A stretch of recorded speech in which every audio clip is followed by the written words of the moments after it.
I wanted to go over the Ogee Roller and show you how to use it. In fact, there's two ways to use the roller, because you can have a really good shape and then your result is kind of spoiled by having lumpy skin that looks like you've had lipo. We really want to try to get it so you have a really pretty shape and you have really good skin. Maximal projection. We want this line to be smooth. Not everyone lipo's in the key area.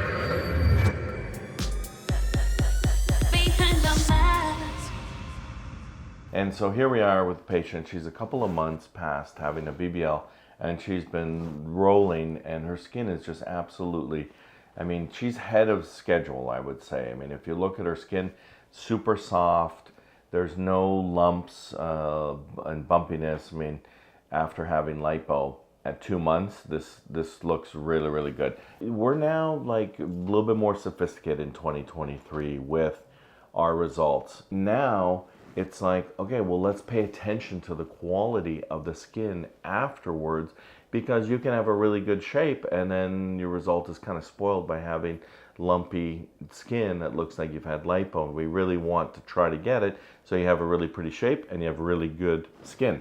So this is a lipo roller. This little design here is designed intentionally, but it just rolls like a rolling pin. There's two ways to use it, remember? So the first way is you're just rolling, just like you're rolling out dough.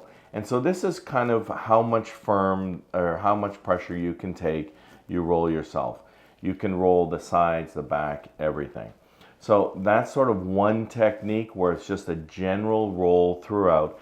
And this helps with a few things. So early on, it helps to express fluid, and it also helps with the sensation, because when you do lipo, there's numbness of the whole abdomen and the back and the sides, and it feels funny. So just by having some contact with a device over your skin will also help with the sensation and the sensibility and helping the nerves return to normal. And then the second way to use the roller, and it's totally different than the first way. So the first way, you're really rolling firm and you've got some pressure to it, and we're really kind of compressing the tissues. And the second way we roll is we use the vibration. So this has 3 different vibrational settings. I'm just gonna put on the lowest one, but it's just a very gentle vibration. And for this one, what happens now is when these little design here are vibrating in a gentle way, then this acts like little tiny manual lymphatic massagers. And so with this, you don't press hard in the vibration mode. You just press very gently, and you're working everything down towards the groin. And so everything on the right side of her body is going to be going to the right groin. Just light pressure with the vibration. We can turn the vibration up, and it just depends on where you are in your recovery as to what you can tolerate.